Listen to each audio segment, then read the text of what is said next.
Good morning, good afternoon, good evening, wherever you are in the world. Alec, I think I get more excited every time I start the intro on these podcasts. We are very excited to be here. I just mentioned Alec Pinkham. My name is Jeremy Rosbeck, and welcome to the NetOps Expert. Once again, folks know I'm the Chief Technical Evangelist for our Network Observability solution here at Broadcom. Alec is my teammate and partner in crime for the same solution, and also focusing on the visibility we provide outside of the four walls of the data center. Alec, say hi to everyone. Hello, thanks for having me again. All right. So it's just going to be me and him today. We're just going to do a back and forth on some new topics that him and myself actually co-authored a white paper with. We're calling it the 2025 State of Network Operation by Broadcom. So this is our view after doing some research with an outside third-party vendor around what we believe over 500 IT executives and practitioners believe are their current challenges that they're dealing with as it pertains to the business goals they're trying to achieve. And we found some really valuable information and some surprising data in the report. Again, you can download the report in the show notes to read everything. But today, we're just going to discuss in part one of our 2025 State of Network Operations some of the key findings around the use of cloud, the support for hybrid work environments, and what kind of challenges they create for the end users and practitioners that we surveyed. So, Alec, from our findings from this research, we did find that cloud and internet reliance, so the fact that we're using more public networks to deliver customer experiences, it really drives the need for more network scale, the truth around how complex today's network operations day-to-day is, and the blind spots in monitoring and observability that these new public architectures create for our NetOps teams. Out of some of the data points that we found out, what do you find surprising, or what shocks you, or what just really pisses you off? I mean, some of these do feel like a little bit of a gimme, right? You know, one of them is 98% of companies currently utilize or plan to utilize cloud infrastructure. But when you're doing a survey in this kind of larger group of network operations teams, you kind of have to challenge the assumption, right? And I think we have heard some, rumblings about people moving back to data centers, people transitioning some environments back to, kind of that private infrastructure side. But there's still a fair amount that we're relying on the cloud for, even if it is just some standard applications, right? If you're a Microsoft company or you're a Google company, you probably have a fair amount in the cloud, regardless of what your most secure or your highest data kind of storage systems are. You're probably using some level of a Microsoft OneDrive or a Google Drive. So there's always going to be some reliance on cloud. I think the question we always want to ask as like a corollary or kind of a secondary, like deeper dive to that, hey, you're using the cloud, is what are you using it for, and is it business critical? And I think depending on who you ask, there are certain sectors that definitely say that they're not using it for business critical pieces, but they're using it for collaboration. Now, you could argue that that's business critical, because if you can't collaborate, are you actually getting stuff done? But it's probably not user or customer facing from that respect. Right? So I think that's more speaks to organizations that don't really look at productivity as something that they can optimize. And, with more and more, as you mentioned, even hybrid work, or even just, as we're speaking today from different locales, we're relying on internet connections. We're relying on SaaS apps, right? There's so much of our businesses now that is cloud-based. So yes, we're challenging an assumption. We're making sure that we're kind of understanding where these companies are at. But even that basic stat of everyone's using the cloud is always an interesting one, because there's nuances below that. And that's kind of what we dive into later with the survey. And maybe we'll get to some of that today, maybe in a future one. But it's always interesting because, with the cloud, there is more complexity, right? It is so tied. I think the other component that is there's just new challenges with it. It's a whole host of new issues. And I know we've talked about this before, but everything from skills gap for network operations teams not understanding how to architect the cloud platform. I'd love to hear your thoughts on that as well, but that's kind of where I went through first with just that early stat of, everyone's using the cloud. Yeah, you may have mentioned the research study said 98% of companies currently plan or are utilizing cloud infrastructure at the moment. And, think about it. I mean, you and I recording this podcast right now. You're at home, I'm at home. I just started an app in a tab in Chrome.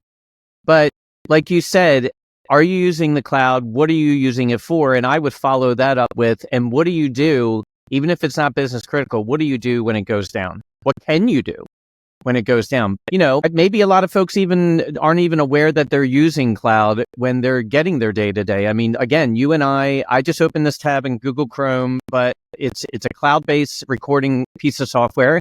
And even though I'm at home and over my residential ISP and home Wi-Fi, there is still cloud there, whether I know it or not.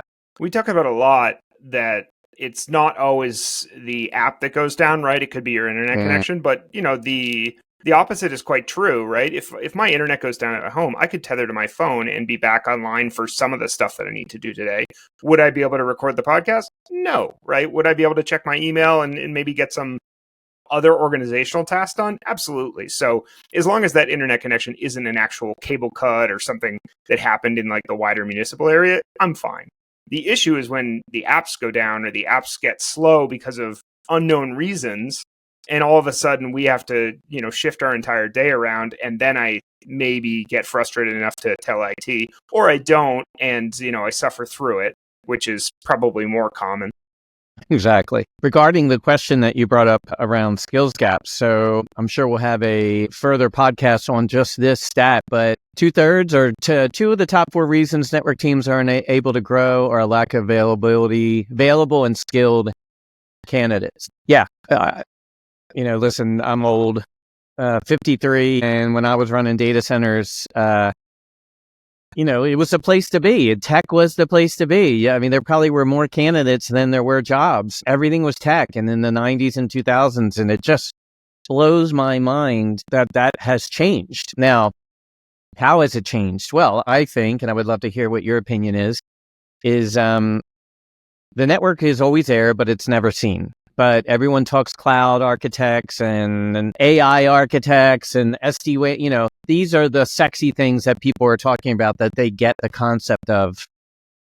So I believe those are some of the engineering jobs that people are looking into now, especially the kids growing up, because they just seem cooler. I mean, you and I know network monitoring operations been around for 30 plus years, even more.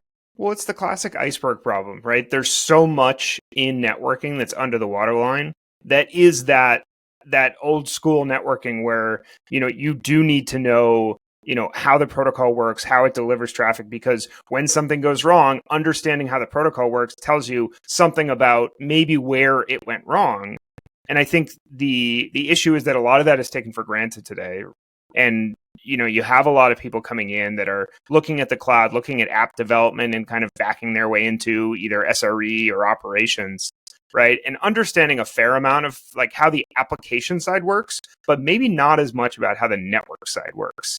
And so I think that's a really interesting piece because, you know, for the longest time, we've had problems with network bandwidth. And that's been the biggest issue we've had to solve. And, you know, with public internet today and with the ability to, you know, use things like SD-WAN to pair multiple connections together, you have enough bandwidth, you have enough capacity for most tasks, right? We can get back into the AI conversation about where that bandwidth starts to bottleneck. But at the same time, we have all of these kind of components that we just rely on and assume they're going to work. But if you have a hybrid environment, or if you have a private data center and all that, that's the kind of skills that we need and we've worked with and where your expertise comes from, right? The question in my mind is, you know, is there a tipping point with that, as you mentioned, skills gap of all of the new engineers and architects and network folk want to work on the cloud side, and everyone forgets about the hybrid side, while at the same time, there might be a push for some organizations to go back to private cloud, and all of a sudden there's no one to actually run that infrastructure. Mm-hmm. Because you said it the other day of, you know, some of your work, not all of it, but some of it was set up the network and what was it? Set it and forget it, right? You didn't have to do too much.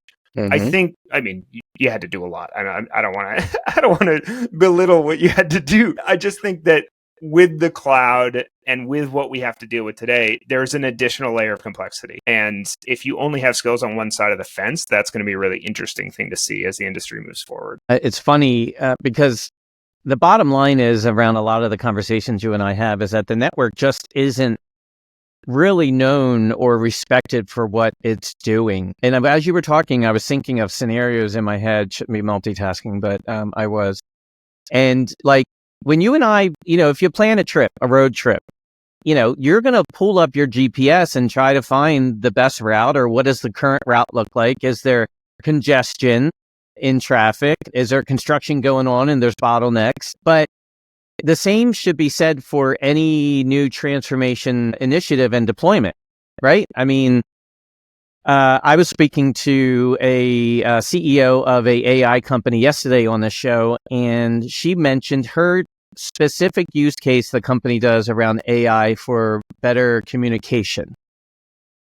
So, for example, if you're a writer or if you're some type of compliance officer and you're writing some procedures or docs, it literally is analyzing what you're writing and telling you in a side pane that could be considered discriminative or that is against compliance, trying to stay on the up and up when it comes to that part of the business.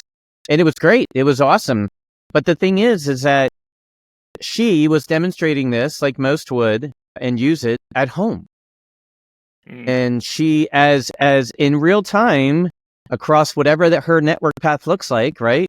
Normally it'll look like what you and I have: home Wi-Fi, residential ISP, additional transit ISPs, and then finally wherever that app is hosted that she was using in a cloud or maybe in her company's private data center. But anyway, what remains the same, and our messaging has been, is that, there is a network behind this user experience, and it can cripple your user experience and your customer experiences if not monitored and managed correctly. So any new use case, any new tech deployment, the network should always be the first consideration, just like you look at your route when you're trying to go to the beach.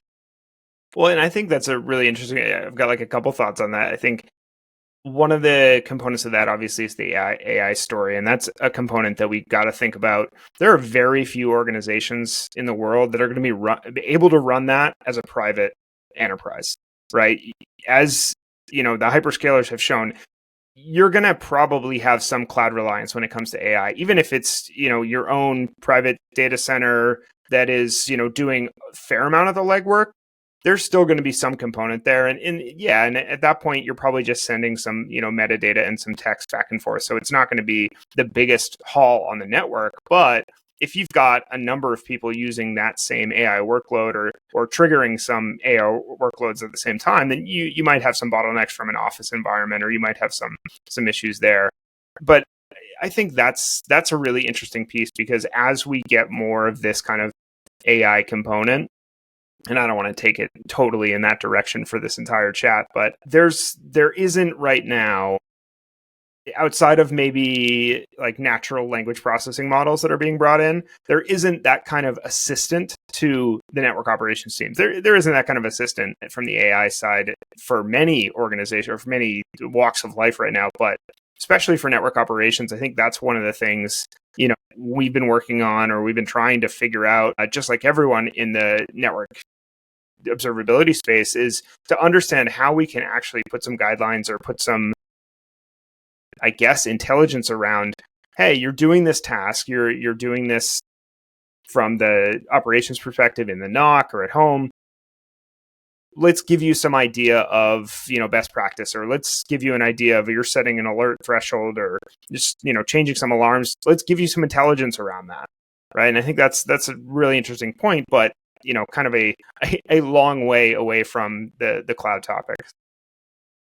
Well, I mean, you're just talking about a new disruptive technology that's still going to ride the same network infrastructure that all the other disruptive technologies we've talked about and folks have implemented. But I wanted to go back to the point of you're talking about complexity, and it's probably why the report shows that 78% believe that their network complexity in day-to-day has grown more significantly complex than it has in the past few years.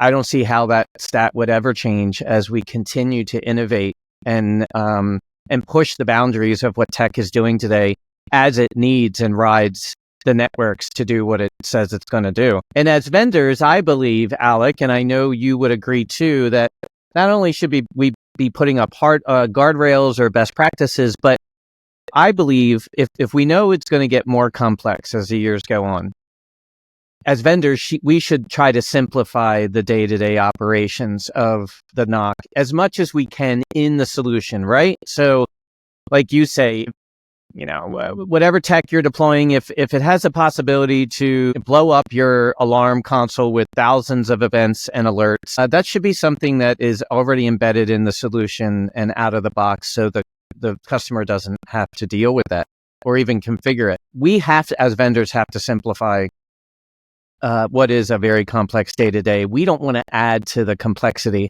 I thought this I thought this solution was going to make my job easier, and now I don't even know how to configure it. So a lot of the responsibility, I believe, is on us. Well, and I think the complexity argument is an interesting one because it's something that we've seen from other studies in the past, right? I think there was a specific stat from the EMA study that we worked with them on was focusing on the number of monitoring tools. Again, this is getting a little vendor specific, but if you had a number less than 6 monitoring tools, generally you were thinking of increasing the number of tools you had. If you had over 10 monitoring tools, you were trying to decrease. And I think it goes back to the same thing we're dealing with in the streaming service cable world is like, there's always this kind of explosion of, I need every little tool for every little piece. So I need Hulu, I need Disney Plus, I need all. Oh my God, great example. And then there's a bundling effect that comes back and starts bringing those together. And so you have unification, and that's where tool consolidation efforts come from. And, there's obviously a cost component to that, as is there with streaming services. Mm-hmm. But you're always kind of fighting that balance of, do I have the right visibility into the right parts of the network, into the right parts of the tools, or to the right movies I want to see at home, Mm-hmm. And I think it's always going to be almost that universal model of expand, contract, right? And it's really interesting to see this complexity increasing.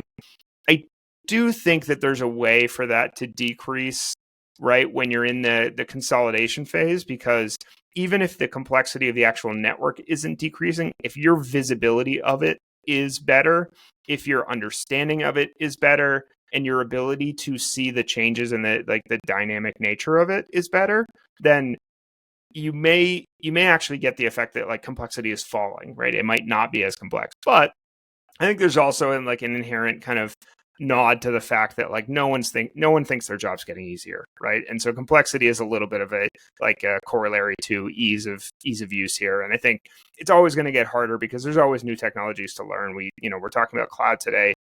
All of the cloud technologies that are coming in, are new. They're different. They're architected different. You have a whole different another skill set.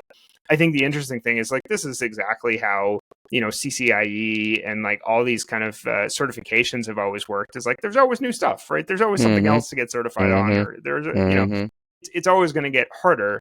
But it kind of goes back to the thought about having that fundamental knowledge and having that understanding is going to be an interesting, I think, benefit for a lot of our core group of network operations teams. I love the example you gave around streaming services, and I thought I was the badass one when I got rid of cable. And what do they say? Cut the cord. I thought I was really cool back then, and now I'm sure I pay double what I paid for cable back in the day with the 12 streaming services that I have. So definitely not as smart as I thought I was. Well, but I think everyone's fallen into that trap, right? Where, you think the new thing is going to have the thing you want. And it, in the streaming service world, it's that show you want to watch. And in the, monitoring and networking world, it's, oh, well, we need this one metric, or we need this one piece of data. And I think, there are a lot of solutions out there that probably already have that piece of data. You just might not be instrumented to see it yet. Mm-hmm. And so it might be going back to the solution you have and looking for, hey, do you actually have this, piece of data that I need? Mm-hmm. This streaming service is a little bit of a tough parallel because it's not oh, well, you have the action show I want to watch, and well, this action show is just as good. Probably not the same thing, but. Mm-hmm. We were kind of high level today when we talked about some of the research findings from the report that we did with the outside third-party dimensional research on the state of network operations today. all of us are using cloud or plan to. Most of us, if not all of us, still have to support hybrid work environments and the use of public internet for cloud delivery or network delivery. Most 80% agree that the use of public networks like internet and cloud have created blind spots for observability. And then finally, because of all of this, over 3/4 agree that the network and network management and monitoring has grown more complex over the last few years. So what I want to do is just tease a few more stats that Alec and I will get to in another episode around the 2025 state of network operations. Some of the stats here say 65% rely on third parties for optimizing and network operations management. I'm surprised that number is so big. Alec, what do you know about that? Or you have any views on that? Well, I definitely think that it might not be the full kind of MSP offering that we think of when we think of third parties. It could just be that they're farming out part of it, or maybe a component of it is going to be provided. We've got a lot of large companies that are working with the telco to get some of the monitoring and some of the observability.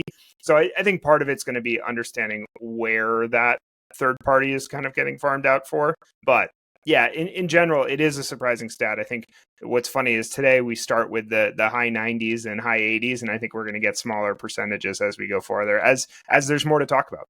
Yeah. Our friends at Cody, they farm out their SD-WAN management and monitoring. And, maybe that goes back to, and we'll get into this, I'm sure, in a future episode, back to the lack of expertise in the industry and the hiring shortages around that expertise.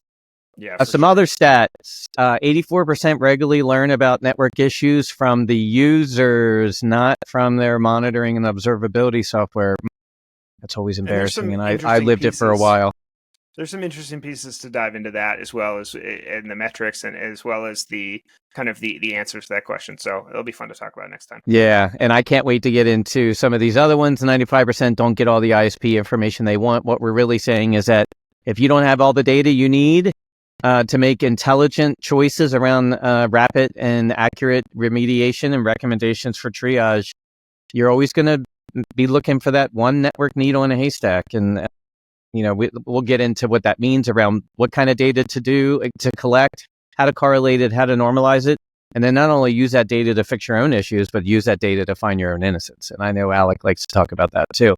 So I'm going to end it there. This is one of many series around the new research paper that we did around the 2025 state of network operations. Again, we surveyed over 500 IT executives and practitioners around the current state of what challenges them when it comes to day-to-day network operations and management. So stay tuned for more on this. Alec, as always, you are the best co-star and co-host that I've had.